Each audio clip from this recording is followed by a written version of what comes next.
Olá, e sejam todos muito bem-vindos a mais um vídeo de xadrez no nosso canal, que hoje vai trazer uma partida belíssima jogado na sétima rodada do torneio Tata Steel 2020, que está tendo partidas excelentes e também está havendo bastante empate. Hoje Magnus Carlsen empatou com Vishwanath Anand, uma partida bastante equilibrada. Porém, hoje nós vamos falar um pouco mais sobre a partida do jovem holandês e grande mestre Jordan van Foreest, que está conduzindo as peças negras e está enfrentando um grande super mestre, um grande mestre, Vityugov Nikita, com as peças brancas com mais de 2.700 de rate. Por um breve momento, Jordan van Foreest chegou a liderar o Tata Steel Masters, mas depois da vitória do Firuja, ele está em segundo lugar, se não me engano. Eu vou colocar a tabela no final do vídeo para vocês darem uma olhadinha. Vamos dar uma olhadinha nessa partida aqui. As brancas abrem com E4, as negras respondem com E6 e depois D4, D5, cavalo para C3, cavalo em F6, E5, cavalo de F em D7, cavalo de C em E2, C5. Nós temos a defesa francesa na variante clássica, né? São todos lances de desenvolvimento teórico, lances padrões nesse tipo de defesa. A partida continua com C3, cavalo em C6, cavalo F3, bispo E7, A3, roque. E aqui, cavalo F4. A partida continua com dama A5, cravando esse peão, evitando um avanço, né? Pois o rei poderia estar em xeque. E aqui as brancas jogam bispo D3, que também é considerado imprecisão. O lance melhor seria bispo A3 nesse tipo de posição. Porém, Nikita gostou desse lance, né? Bispo D3. A partida continua com cavalo tome D4.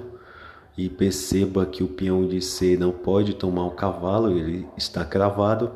Então, o cavalo toma D4, C toma D4 e dama H5, ameaçando um checkmate na casa de H7.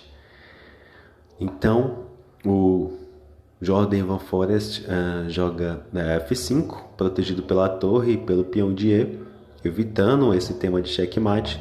A partida continua com roque, cavalo toma E5, C toma D4 e cavalo C6. Bispo E3 foi jogado pelas brancas, bispo F6, cavalo E2, dama B6, rei H1, bispo D7, B4, torre de A em C8. Essa partida está sendo incrível. As pretas até agora estão sendo bastante precisas em todos os seus movimentos. E as pretas têm uma leve vantagem aqui nesse tipo de posição. Torre de A em C1 foi jogado, cavalo em E7, torre C5.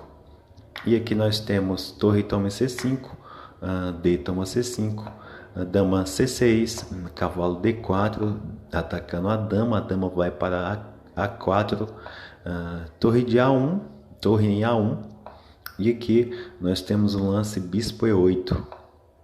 A partida continua com dama H3, a dama não estava participando do jogo em H5 e também a dama foi atacada, por isso veio para A3, cavalo G6, bispo C2, atacando a dama negra, dama vai para A6, torre B1, e aqui nós temos bispo F7.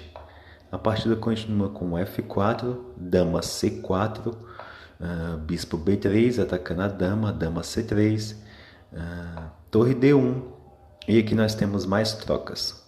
Cavalo toma F4, bispo toma F4, abrindo a possibilidade de trocas de damas nessa posição.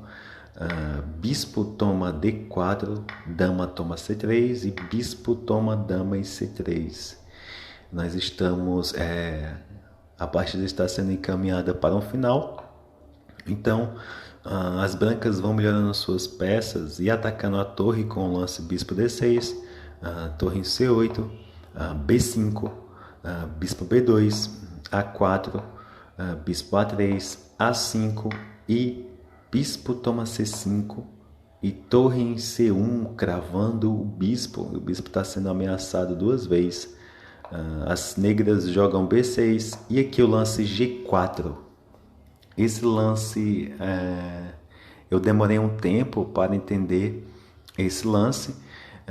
Eu acho que a ideia das brancas é evitar o tema de checkmate na última fileira. No caso, o rei está em H1, então em possíveis trocas a torre negra poderia dar um checkmate do outro lado do tabuleiro, na casa de A1. Então acho que G4 para dar um suspiro para o rei. E aqui nós temos o primeiro erro das brancas, das negras, que foi F toma G4. Esse lance ele é um erro e permite as brancas criar contra-jogo.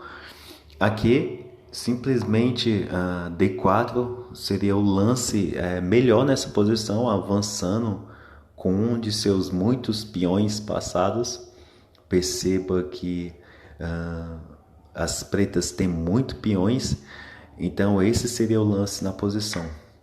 Porém, o erro F toma G4 permite as negras a criar contra-jogo com um bonito sacrifício torre toma C5. E depois de B toma C5, B6, e as brancas estão criando um peão passado muito perigoso. A toma B6, A toma B6, torre em C6, atacando o peão e o bispo, bispo C7, torre toma B6, bispo toma B6 e C4. As brancas têm o par de bispo nessa posição, nesse final de jogo, porém as negras têm muitos peões passados. E vamos ver como o Jordan Van Foreest vai conseguir converter essa partida, converter essa vantagem, né, na partida. Bispo D1, bispo G6, bispo toma G4. Esse aqui foi mais uma imprecisão por parte das brancas. A partida continua com bispo F5, bispo em F3, C3 avançando com seu peão passado, rei G1, rei F7, bispo D4, e aqui nós temos C2, o peão está avançando, um peão muito perigoso, e depois de bispo B2 ele consegue frear o avanço do peão, e aqui nós temos mais uma posição crítica para as pretas. As brancas com esse par de bispo podem até chegar a empatar essa partida, né? Então, as negras jogam D4, rei F2, E5, bispo em D5 cheque, rei F6, H4, rei G6, rei G3, bispo D3, bispo C1. É um final bastante difícil. E aqui nós temos E4. E as brancas não podem capturar esse peão, estariam entregando o seu pai de bispo e consequentemente perdendo a partida. A partida continua com o bispo B2, rei F5, bispo G8, H6. As pretas vão jogando com uma técnica incrível, fazendo lances precisos para converter essa vantagem em vitória. Bispo em C1, a partida continua com E3, bispo B2, bispo E4, bispo C1, G5, H5, G4, bispo H7, cheque, rei E5, bispo G8, e depois de E2, rei F2 e D3, as brancas finalmente abandonam a partida. Nessa posição não tem lances que as brancas consigam evitar a promoção de um desses peões. São muitos peões passados E aqui facilmente as negras vão conseguir promover e vencer essa partida com facilidade. Esse foi o vídeo de hoje, pessoal. Eu procurei não fazer muitas análises nesse vídeo, tendo em vista que a partida teve uma precisão grande em seus movimentos, e também por conta de que eu estou no trabalho e não posso fazer uma análise muito detalhada dessa partida.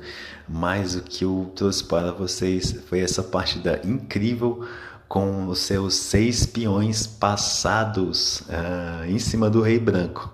Então, fique com Deus, obrigado pela audiência e até a próxima. Tchau, tchau, pessoal.